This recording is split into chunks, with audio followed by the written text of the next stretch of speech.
Make your future 미래 채널 마이앤. 네, 매달 마지막 주 토요일에 전달드리는 놓쳐서는 안 될 미래 뉴스. 지난 한 달간 빅테크 기업들에서 정말 신기술, 신제품, 신서비스 엄청 많이 내놨습니다. 그래서 그런 내용들을 한 자리에 쫙 정리를 해봤어요. 자, 테슬라가 AI 데이 행사를 올해에도 열었죠. 먼저 자율주행 기술을 보시게 되면은 전 테슬라가 이렇게 자율주행에 있어서 융통성을 발휘하고 있다는 사실이 참 놀라운 것 같아요. 사람과 강아지가 무단 횡단을 하고 있고 차는 오고 있다. 그럼 이럴 때는 어떻게 피해가야 되는지를 AI가 학습을 통해서 점점 좋아지고 있다는 것을 공개하게 됩니다. 자, 그래서 자율주행에 있어서는 센서도 중요한 건 맞지만 이런 AI 파워, 판단력이 얼마나 중요한지를 보여주고 있는 것 같고요. 이 분야에 있어서는 역시나 테슬라가 정말로 많이 앞서가고 있지 않나라는 생각이에요. 또 공개된 기술 중에 오큐펀시 네트워크라는 것도 공개가 됐는데요. 테슬라가 8대의 카메라로 본 모습으로 세상을 저렇게 구성을 하고 있다는 거예요. 저거는 자체 차량 내 컴퓨터에서 저런 식으로 구성이 되고 있다는 겁니다. 라이다도 필요 없고 초음파 센서도 빼버렸죠. 오로지 카메라만으로 이렇게 세상을 구성하고 있고 움직이는 물체에도 반응을 해요. 버스가 두 량으로 연결이 되어 있는데 안 움직이면 빨간색, 움직이면 파란색. 근데 뒤에 부분이 끌려가니까 이제 저렇게 파란색으로 바뀌고 있죠. 실시간으로 저런 것들을 대처해서 판단을 하고 있다는 사실이 너무나 놀라운 것 같습니다. 자, 그렇다면 이러한 자율주행 기술이 로봇에 적용이 되면 어떨까요? 그래서 로봇을 개발하고 있다는 거죠. 이번에 공개된 게 두 가지 로봇, 기성 부품들 가지고 이제 조립한 범블C라는 게 있었고, 자체적으로 부품 만들어가지고 제작한 옵티머스라는 것도 공개가 됐죠. 자, 그래서 저거는 범블C입니다. 이렇게 사람처럼 간단한 일을 해낼 수가 있다는 거예요. 오토파일럿 기술이 들어가가지고 물체 인식하고 어떻게 행동해야 되는지, 자, 저렇게 물조리개도 파악을 해가지고 그걸 집어가지고 식물을 파악하고 물을 뿌리게 되는 이런 것까지 테슬라의 자율주행 기술, 오토파일럿 기술이 접목이 되어 있다는 거죠.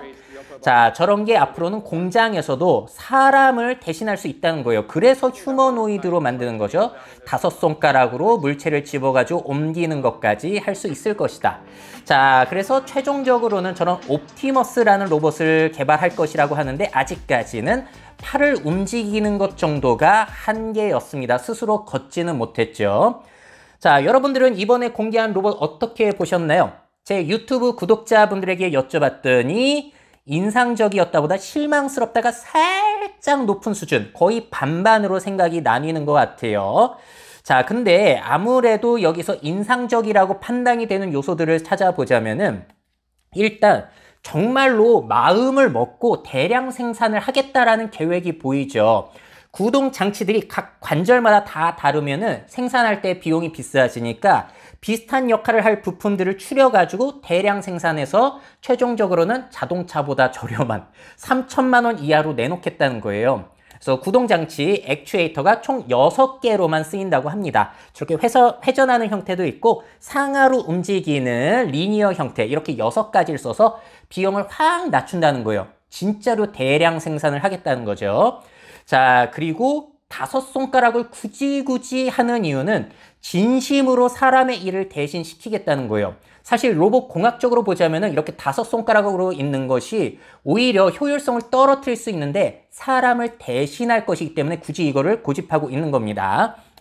자, 그리고 많은 분들이 인상적이라고 생각하는, 그리고 기대하는 이유는 스스로 생각하는 뇌가 있는 로봇이 될 것이라는 거예요. 뭐 보스턴 다이내믹스의 아틀라스라든지 아시모 같은 경우에는 사실 테슬라가 공개한 로봇보다 잘 움직여요. 그럼에도 불구하고 이런 로봇들은 스스로 판단할 수 있는 그런 AI 파워가 없던 거죠.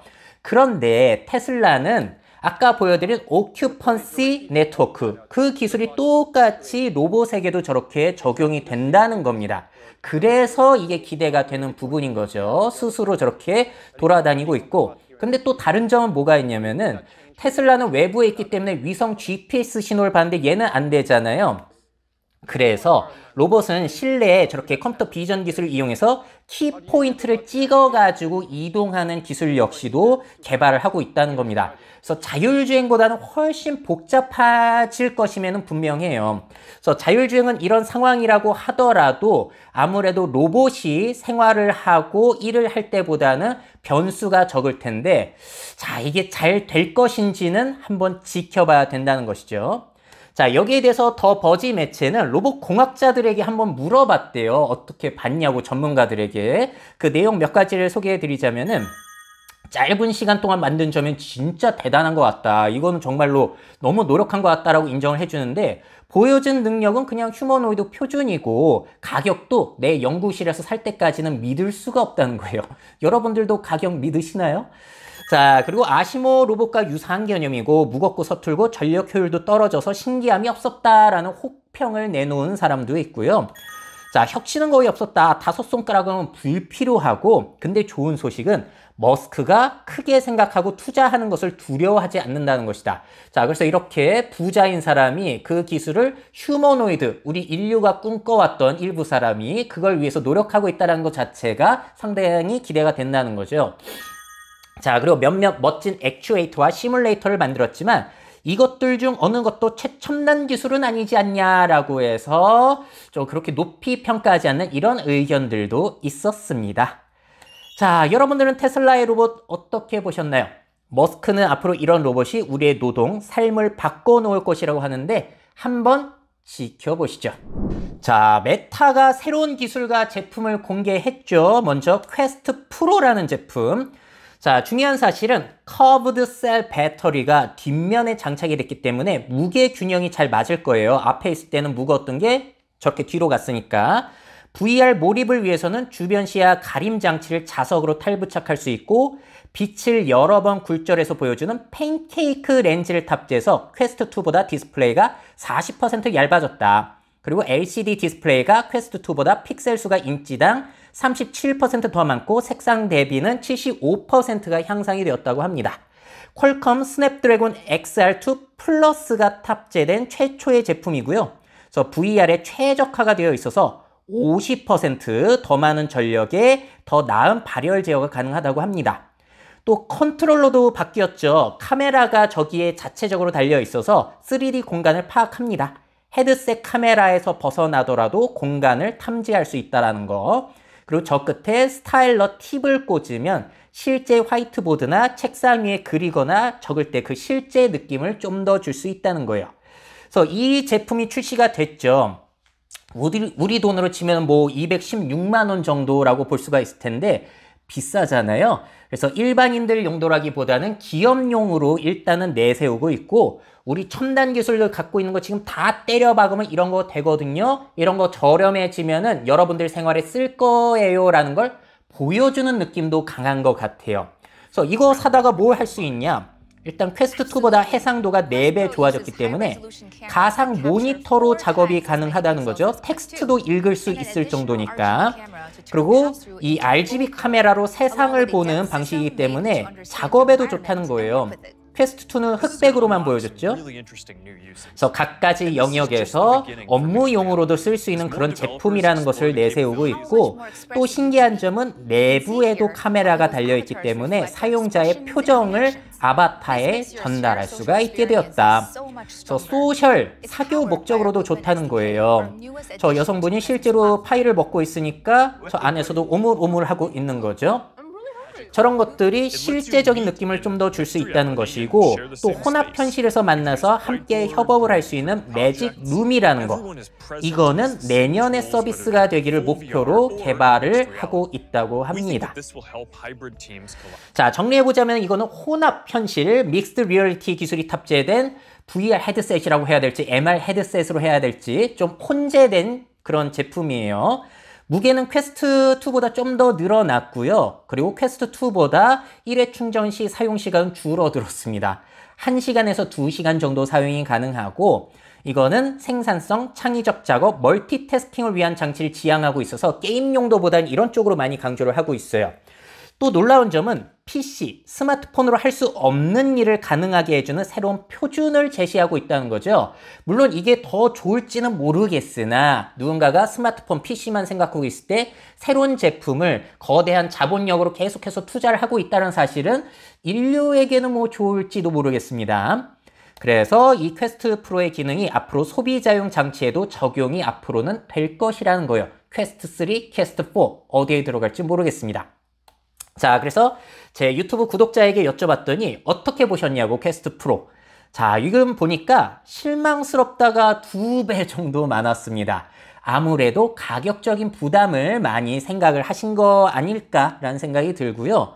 인상 깊었던 부분들 또 다른 기술들 살펴보자면은 이 VR 헤드셋이 앞으로는 마이크로소프트와 협력이 된다는 것이죠. 그래서 팀즈 회의라든지 그런 것들도 퀘스트 프로에서 가능하고 팀즈에서 그 몰입형 회의를 할 때도 퀘스트 제품을 쓸 수 있게 해준다는 거. 그리고 퀘스트 프로라든지 그런 제품을 썼을 때 그 안에서 엑스박스 게임을 이렇게 화면을 띄워가지고 한다든지 작업을 할 때 파워포인트 엑셀을 띄워서 할 수 있게 해준다든지 이런 식으로 협력을 앞으로 계속해서 구축을 해갈 것이라는 거예요. 또 아바타도 발전을 하고 있습니다. 차세대 아바타의 미리 보기이고요. 중요한 사실은 다리가 생겼고 표정이 풍부해졌고 제스처도 자연스러워져서 앞으로 릴스 영상 만들고 화상통화도 아바타로, 줌에서도 아바타로 회의가 가능하다는 거예요. 이게 내년 말에 휴대폰, VR 헤드셋 등에도 기능이 출시가 되고요. 아바타 스토어가 올해 말에 VR에서도 출시될 예정이라고 합니다. 여기에 다양한 브랜드가 또 들어온다고 해요. 자, 한번 이렇게 만들면 여기저기 아바타를 쓸 수 있고 저 다리를 움직이는 기술이 상당히 어렵다고 합니다. 위치를 추적하고 예측하는 기술을 도입해서 구현을 했고 다리가 책상 안에 있거나 팔이 다리에 가려서 헤드셋이 못 보면은 전신 위치를 예측하는 AI 모델을 구축하고 있다는 거예요. 그래서 향후에 이런 게 도입이 된다고 합니다. 자, 그리고 완전히 나를 복제한 코덱 아바타라는 기술도 공개가 됐는데요. 전신을 저렇게 구현할 수 있는 아바타를 만들어내는 것이고 상대방은 저런 식으로 실감나게 상대방을 볼 수 있고 또 가상의 아바타이기 때문에 의상 교체도 저렇게 뿅뿅 가능할 것이라는 거예요. 쇼핑에 이용되겠죠? 또 VR을 끼고 있어도 얼굴을 그대로 구현해주는 기술도 있는데 이거는 렌더링 하는데 시간이 꽤 걸린다고 해요. 그래서 마크 주커버그도 이렇게 보여주고 있는데 다양한 표정, 저게 카메라로 찍은 게 아니라 아바타 만들어서 내가 행동하고 하면은 또 이게 재구성이 VR 안에서 저렇게 된다는 거예요. 빛과 그림자 역시도 구현이 되는데 생성하는 데 시간이 너무 오래 걸린다는 겁니다. 그래서 이 시간을 줄이고자 인스턴트 아바타 기술을 개발했어요. 그래서 스마트폰으로 30초 동안 무표정으로 스캔을 저렇게 하고요.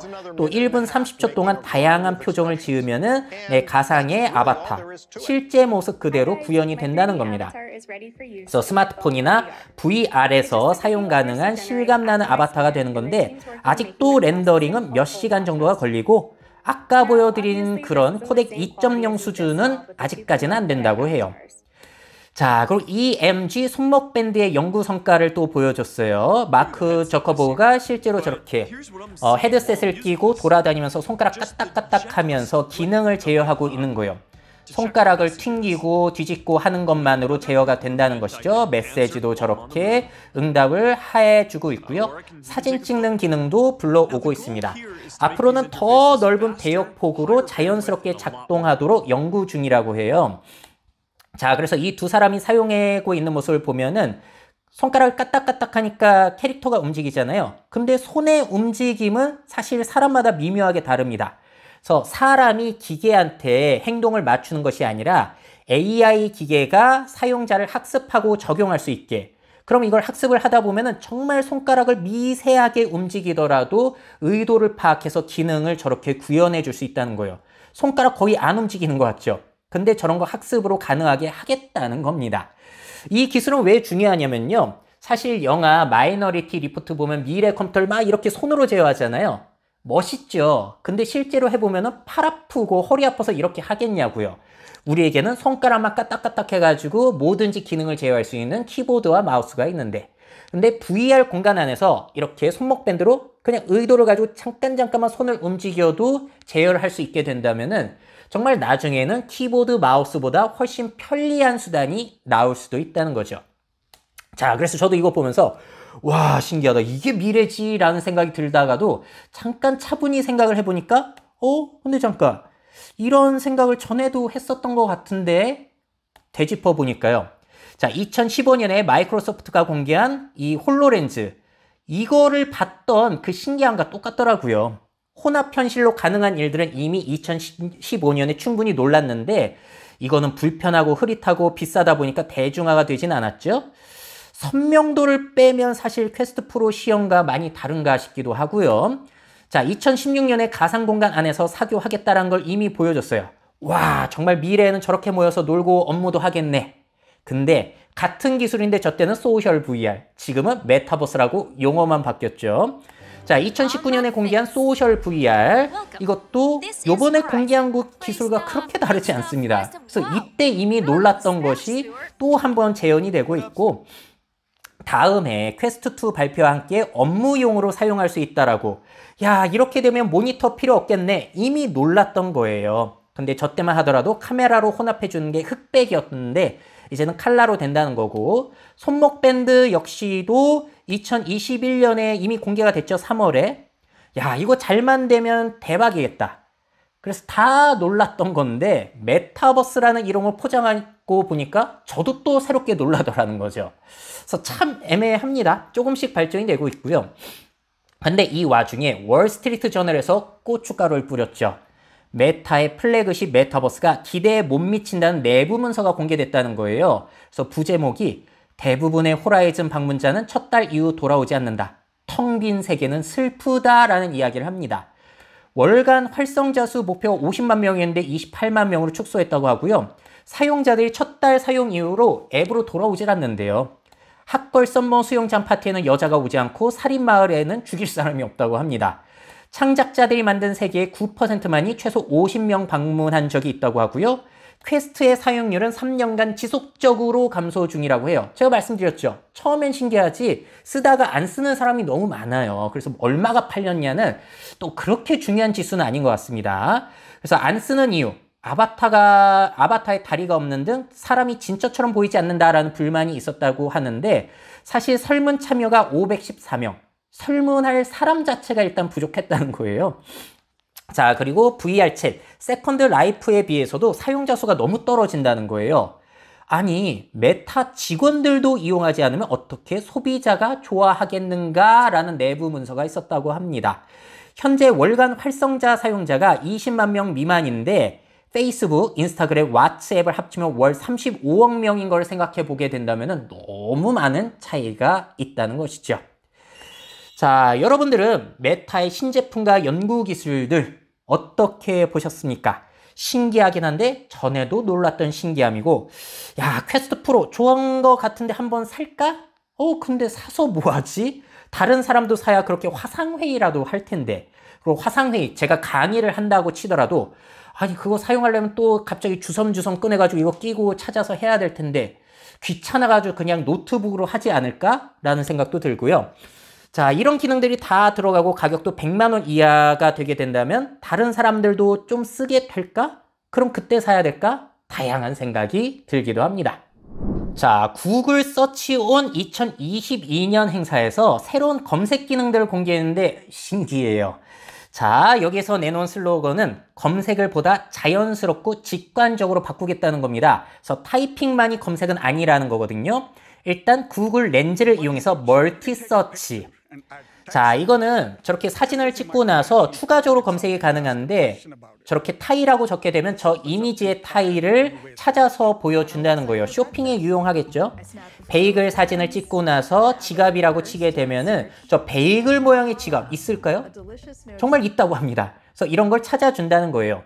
영어 버전은 지금도 가능하고 몇 달 안에 70개 이상의 언어로 제공이 된다고 합니다. 나오면 한번 써보죠. 자, 그리고 앞으로 쇼핑몰을 이용할 때 360도 이미지 만들기가 쉬워진다는 거예요. 사진 몇 장만으로 360도 이미지를 만들어서 올릴 수 있게 해준다는 거고요. 곧 출시가 된다고 합니다. 시기를 명시하진 않았어요. 그래서 앞으로 쇼핑몰 운영하시는 분들은 이 기능 이용해 보시면 어떨까 싶고요. 자, 그리고 제가 제일 놀란 기능은 구글 맵에 들어오는 Immersive View라는 기능입니다. 여러분들이 가고자 하는 여행지를 저렇게 3D로 위성 사진처럼 보여주는 기능이 Immersive View이고요. 단순히 실감나게 보여주는 것에서 끝나는 게 아니라 주차장의 위치도 보여주고 있고 주변의 식당도 보여주고 있는데 식당은 심지어 저렇게 내부의 지도까지도 보여준다는 거예요. 여행 계획하실 때 저런 식으로 먼저 파악하고 이제 참고하시면 되겠죠. 시간대별로 도시의 분위기가 어떻게 바뀌는지도 보여주기 때문에 이 시간대에는 루프탑에 가면 멋지겠다. 이런 것들도 계획을 세우시기에 아주 좋을 거예요.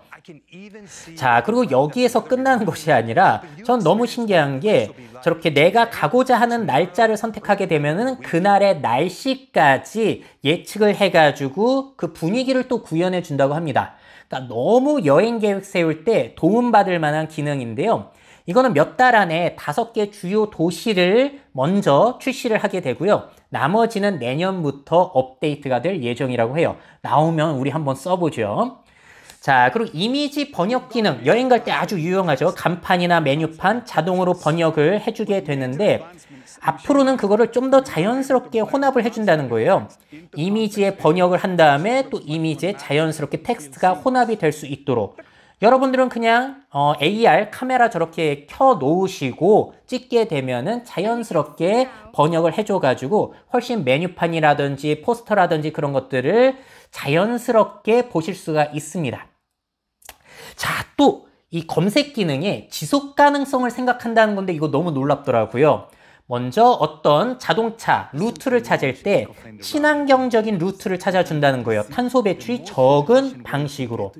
또 이게 가능하려면 여러분들의 자동차 타입에 맞춰가지고 추천을 해준다고 합니다. 디젤이냐 전기차냐. 자, 디젤 같은 경우에는 빠른 속도에서 이제 효율이 좋으니까 그쪽 루트를 추천해 주는 거고 하이브리드나 전기차는 낮은 속도에서 효율이 좋으니까 그런 루트로 추천해 주고 또 앞으로 자동차를 검색하게 되면은 자동차의 가격 그런 것뿐만이 아니라 탄소 배출 양까지 검색을 할 수 있게 해준다는 거예요.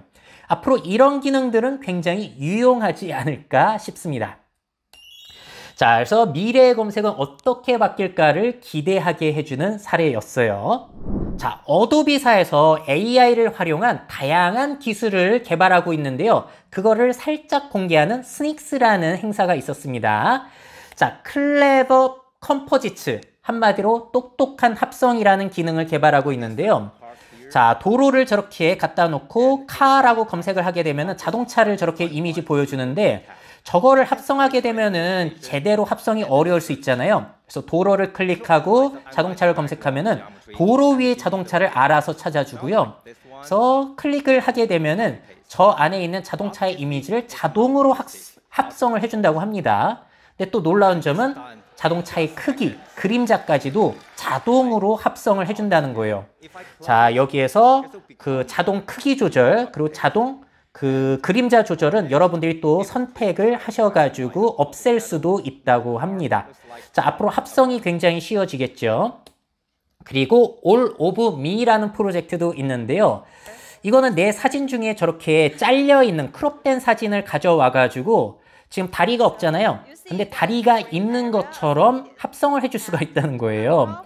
AI가 알아서 다리가 이쯤에는 이렇게 연결이 되겠지를 파악해줘가지고 크롭된 거 이상으로 확장을 해주고 있는 모습이 너무나 신기하고요.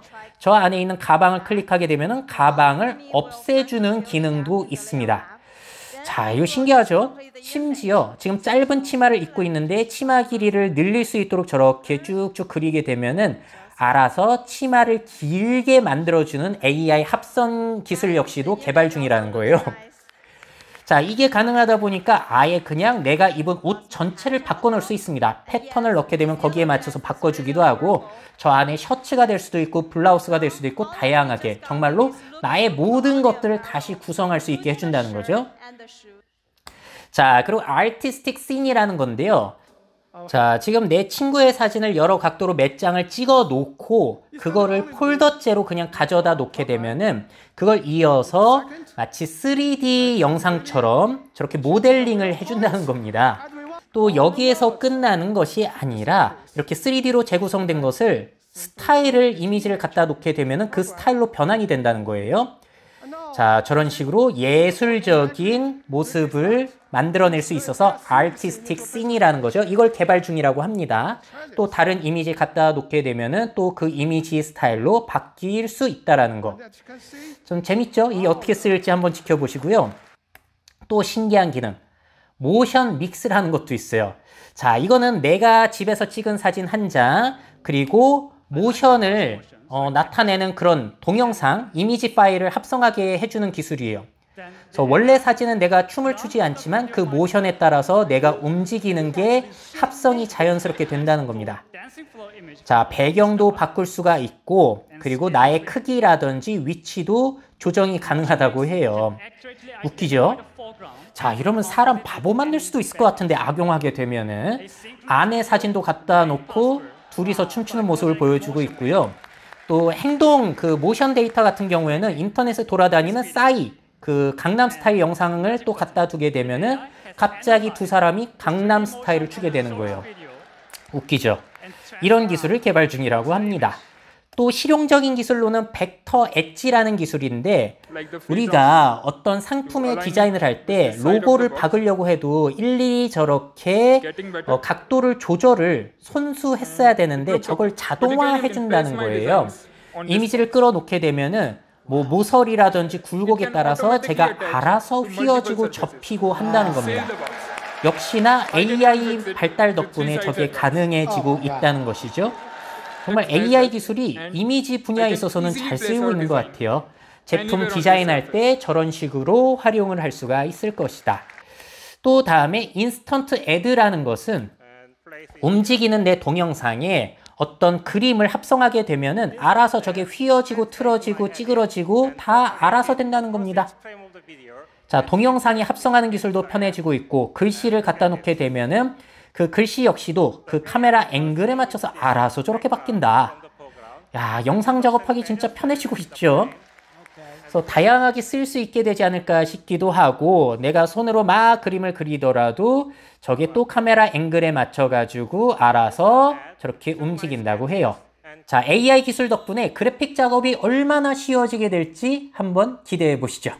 네, 아마존에서 2022년 신제품을 대거 공개했습니다. 뭐 예전에 비해서는 그렇게 신기하진 않습니다만 그래도 재미난 아이디어들이 녹아 있거든요.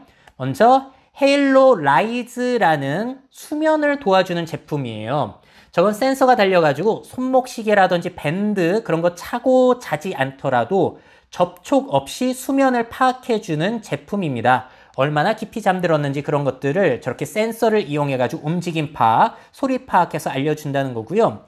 자, 그리고 그 잘 때 방 조명, 그리고 온도도 파악을 해주고 있고, 깰 때는 조명이 저렇게 해가 일출할 때처럼 자연스럽게 해줘서 그 기상을 편리하게 도와준다는 거예요. 이거는 올해 말에 출시될 예정인데 우리 돈으로는 한 20만 원 정도가 될 것 같아요. 자, 그리고 아마존의 가정용 로봇 아스트로 있잖아요. 거기에 펫 탐지 기능이 들어갑니다. 자, 저걸 기능을 활성화하게 되면은 강아지가 움직이거나 고양이가 움직일 때 그걸 따라다니면서 촬영을 해줄 수가 있다는 거거든요. 그 움직임을 따라가면서. 그럼 주인 입장에서는 안심을 할 수 있게 되겠죠. 사고 치지는 않나 그런 것도 좀 더 자세하게 따라다니면서 촬영이 돼요. 강아지나 고양이한테는 사생활이나 인권이 없으니까. 자, 이 아스트로 로봇 같은 경우에는 정식적으로 출시되는 가격이 207만 원 정도라고 하고요. 이 펫 탐지 기능은 올해 말에 업데이트가 될 예정이라고 합니다. 그리고 다양한 보안 카메라 제품들도 출시가 됐는데, 자, 맨 이 왼쪽에 있는 제품은 링 스포트라이트 캠 프로라고 해서 레이더 센서로 움직임을 포착하는 기능이 있고요. 중간에 있는 것은 블링크 미니 펜 틸트 360도 회전이 가능한 저렴한 제품입니다. 자, 맨 오른쪽에 있는 것은 조명등 카메라인데 컴퓨터 비전으로 움직임이 감지되면 촬영 및 알람을 주는 기능이 있다고 해요.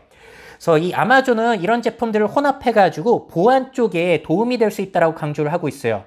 도둑이 들어와서 센서가 열리게 되면 아스트로가 저렇게 출동을 해가지고 촬영을 할 수 있다는 거죠. 자, 침입자가 들어오게 되면은 제휴된 보안 업체에 바로 저 영상이 전송이 돼가지고 나가라고 조치를 하고 출동을 시킬 수가 있는 거고, 그 주인한테도 영상을 보내줄 수가 있는 거예요. 자, 저런 것이 이제 다 섞이게 되면은 조명도 갑자기 켜지고 공장에서 드론 카메라라든지 아스트로가 가가지고 그 보안을 책임져 줄 수 있다는 겁니다. 보안 쪽으로 참 많은 시도를 하고 있고요. 자, 파이어 TV 큐브라고 해가지고 새로운 제품이 나왔는데 이거는 뭐 구글 크롬캐스트랑 비슷한 거예요. 음성 명령으로 콘텐츠 재생이 가능하고 4K를 지원하고요. 좋은 점은 화질 업스케일 기능이 탑재된다고 합니다. TV 화질 자체가 아니라 콘텐츠 자체의 화질이 떨어지는 경우에는 그게 요즘 스마트 TV 같은 경우에는 AI로 화질을 향상시켜 주거든요. 근데 우리 집 TV가 스마트 TV가 아니고 AI 반도체가 없다? 그래도 저걸 달게 되면 저기에서 화질을 높여준다는 거예요. 자, 이런 것들을 우리나라 셋톱박스 그런 데서도 많이 시도해보면 좋을 것 같고요. 또 리모컨. 알렉사 보이스 리모트 프로라는 제품을 새롭게 내놓는데, 자, 이거는 보시게 되면 저 이렇게 1번, 2번이라고 버튼이 있잖아요. 이건 여러분들이 원하는 기능을 넣는 거예요. 그래서 내가 즐겨보는 뭐 디즈니 플러스라든지 뭐 그런 것들을 앱을 연동해 놓을 수도 있고, 알렉사의 모든 기능을 넣을 수 있다고 합니다. 스마트폰으로 이제 연동해가지고 조명 제어, 루팅 원하는 거를 저기에 넣게 되면 띡 눌러가지고 실행할 수 있다는 거예요. 아무래도 영화 모드 같은 루틴을 설정해 놓게 되면은 누르자마자 커튼 젖혀지고 조명 어두워지고 이런 게 가능해질 수 있겠죠. 이런 기능은 앞으로 우리나라 리모컨에도 많이 들어오면 좋을 것 같아요. 자, 그리고 에코 오토의 새로운 버전이 나왔는데 이거는 뭐 많이 아실 거예요. 스마트 시스템 없는 차가 설치하면 좋은 거죠. 그래서 알렉사의 기능들을 쓸 수 있게 해주는 핸드프리로 메시지 보내주고 음악 재생하게 하는 그런 제품인데요. 재미난 아이디어가 있어요. 홀푸드와 제휴가 돼가지고 주문한 것이 완료되게 되면 알려줘가지고 픽업을 갈 수 있게 되는 거고, 마트 근처로 가게 되면은 저기에서 어디로 주차하면 될지를 알려주는 기능이 있다고 합니다. 자, 그래서 차량 안에 있는 AI와 각종 마트라든지 백화점 시설들이 연동이 되게 되면은 이런 식으로 안내가 가능하겠구나라는 것을 또 보여주는 것 같아요. 자, 그리고 원조격 전자책이라고 할 수 있는 킨들에 이 스타일러가 붙게 됩니다. 그래서 킨들 스크라이브라는 제품이 출시가 되는데요. 이북을 읽다가 메모를 하고 싶으면은 저 스타일러로 메모를 하게 되는 거예요. 저 메모한 것들은 자동으로 정리가 되어서 몇 페이지에 적었는지까지 알아서 저렇게 보여준다고 합니다. 리스트업을 해주고 가격은 우리 돈으로 48만 원 정도가 될 것이라고 하네요. 자, 그래서 아마존에서 계속해서 이런 조금씩 향상이 되는 스마트 기기들을 보여주고 있는데 또 어떠한 스마트 기기들이 출시되게 될지 한번 지켜보도록 하시죠. 자, 이렇게 한 달 동안 있었던 너무나 많은 신제품, 신기술들이 있어가지고 오늘 좀 콘텐츠가 길어졌는데요. 다음 달에도 놓쳐서는 안 되는 소식들 묶어가지고 마지막 주 토요일에 전달드리도록 하겠습니다. 미래사회 변화를 업데이트하고 싶으신 기업 및 기관, 그 밖에 미래 트렌드 교육이 필요하신 분들은 myf21naver.com 이메일로 연락주세요.